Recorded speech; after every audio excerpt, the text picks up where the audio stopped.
जय हिंद दोस्तों, मेरे चैनल डिफेंस डिस्कशन में आप सभी का स्वागत है। दोस्तों, अग्निवीर के मुद्दे पर मैं आपसे अक्सर बात करता हूं। आप उन वीडियो को काफ़ी पसंद करते हैं। शुक्रिया, इसके लिए बहुत बहुत शुक्रिया आप सभी का।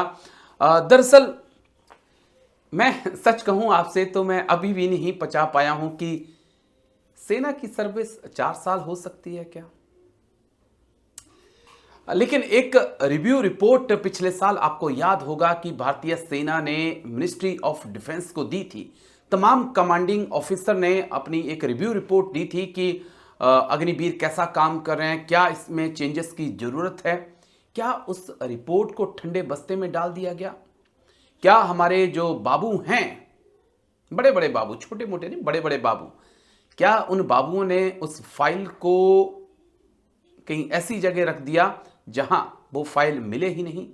इसको समझना होगा क्योंकि वो रिपोर्ट अग्निवीर का फ्यूचर तय करने वाली रिपोर्ट है। क्योंकि फिलहाल उसके बारे में कोई जानकारी नहीं मिल पा रही है कि मिनिस्ट्री ऑफ डिफेंस क्या कुछ एक्शन अग्निवीर के मुद्दे पर लेने जा रही है। हमने इसी को लेकर जाने माने डिफेंस एक्सपर्ट कर्नल जे.एस. सोडी सर से बात की है। सर क्या कुछ कह रहे हैं, सुनाते हैं आपको। मेरे कई अग्निवीर भाइयों के अब मुझसे सवाल हो रहे हैं सर कि राज सर आप बताइए कि अब हम क्या करें, हमारे पास ये आखिरी साल बचा है, उसके बाद हम लोग बाहर आ जाएंगे, हमारे पास क्या ऑप्शंस हैं, हम आगे क्या कर सकते हैं। अगर हम उन 25% में नहीं आते हैं तो फिर हम आगे क्या करेंगे। तो उसी को लेकर सर मेरे थोड़े से आपसे सवाल थे। तो मैंने कई लोगों को सजेस्ट किया कि आप यही क्यों सोच रहे हो कि आप अग्निवीर हैं, उसके बाद आप बाहर आ जाएंगे। आप जब बाहर आएंगे आपकी उम्र 22 से 23 साल होगी। आपके पास एक मौका होगा कि आप शॉर्ट सर्विस कमीशन के लिए अप्लाई कर सकते हो, आप सीएपीएफ के लिए अप्लाई कर सकते हो, आप इंडियन आर्मी में अफसर बन सकते हो। आप उस लिहाज से सोचिए तो कितनी पॉसिबिलिटी है सर, क्या ये रास्ते खुले हैं? और दूसरा कोई ऐसा रास्ता जिसके जरिए हमारे जो अग्निवीर भाई हैं वो भारत आकर फिर एक बार सेना में जुड़ सके। राजेश जी, आपने बिल्कुल सही कहा कि देखिए शॉर्ट सर्विस कमीशन का बहुत एक अच्छा रास्ता है, क्योंकि जहां तक मेरे को याद है, शायद मैं गलत भी हो सकता हूं, लेकिन जहां तक मेरे को याद है कि शॉर्ट सर्विस में अफसर बनने की जो अपर एज लिमिट है वो 27 साल है। तो जी। जो अग्निवीर है उसने 18-19 साल की आयु में सेना ज्वाइन की, और अगर वो उन 75% में से है जिसे परमानेंट सर्विस नहीं मिल रही है, तो जब उसकी फौज में कार्यकाल पूरा होगा तो उसकी उम्र 22-23 साल के करीब होगी। और जैसे मैंने बताया कि शॉर्ट सर्विस कमीशन की अपर एज लिमिट 27 साल है, तो उसके पास काफी टाइम है शॉर्ट सर्विस के लिए ट्राई करने का। और अगर वो मेहनत करेगा अग्निवीर, तो डेफिनेटली वो एग्जाम पास करेगा।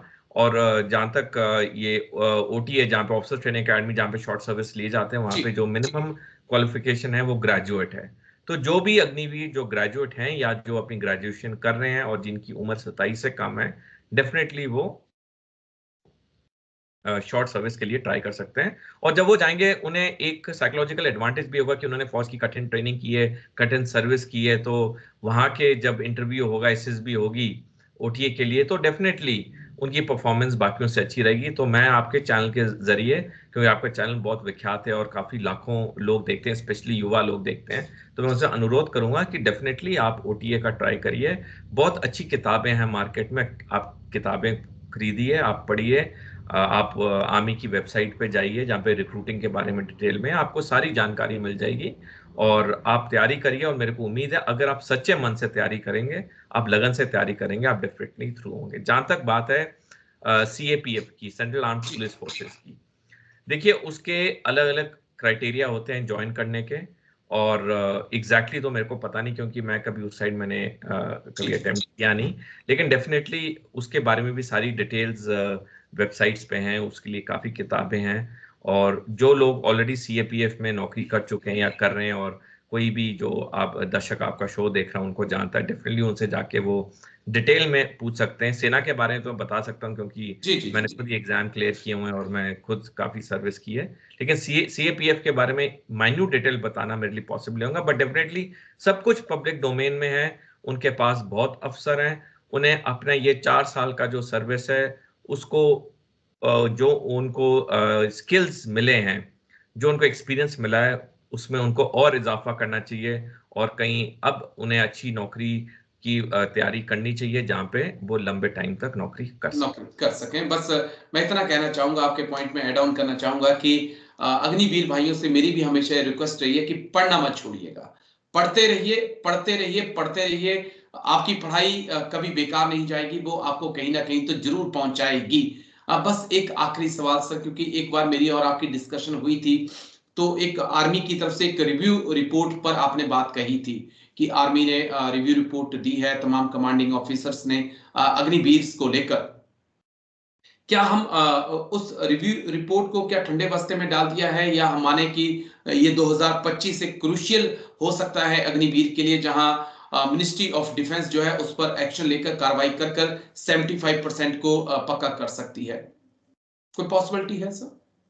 राजेश जी देखिए, हमारे रक्षा मंत्री ने अनाउंस किया कि 2025 ईयर ऑफ डिफेंस रिफॉर्म्स है, और क्योंकि इस साल काफी हमारे बड़े रक्षा सुधार होंगे, तो मेरे को उम्मीद है कि ये जो अग्निपथ की रिव्यू रिपोर्ट्स जो तीनों सर्विसेज ने ये आईडीएस को दी हैं, डिपार्टमेंट ऑफ मिलिट्री अफेयर्स को दी हैं, तो उस पर जरूर बातचीत और सोच विचार हो रहा होगा। और इस साल मेरे को उम्मीद है कि जब ये डिफेंस रिफॉर्म्स का साल अब घोषित हुआ है, तो उसमें कई चीजें आएंगी। एग्जैक्टली क्या आएंगी ये तो अभी कहीं पे भी पब्लिक डोमेन में नहीं है, तो मेरे को पॉइंट करना पॉसिबल नहीं होगा, बट डेफिनेटली क्योंकि इस साल को डेजिग्नेट किया गया है कि ये ईयर ऑफ डिफेंस रिफॉर्म्स है, तो डेफिनेटली मेरे को उम्मीद है कोई ना कोई चेंजेस आएंगी। बिल्कुल, और उन्हीं चेंजेस का इंतजार हम भी कर रहे हैं और हमारे अग्निवीर भाई भी कर रहे हैं। लेकिन शुक्रिया सर, आप आए और एक इतना अच्छा रास्ता मेरे अग्निवीर भाइयों के लिए आपने दिखाया, इसके लिए बहुत बहुत शुक्रिया सर। थैंक यू समय देने के लिए। जय Hind sir. Thank you sir. धन्यवाद राजेश जी, जय हिंद। Thank you sir.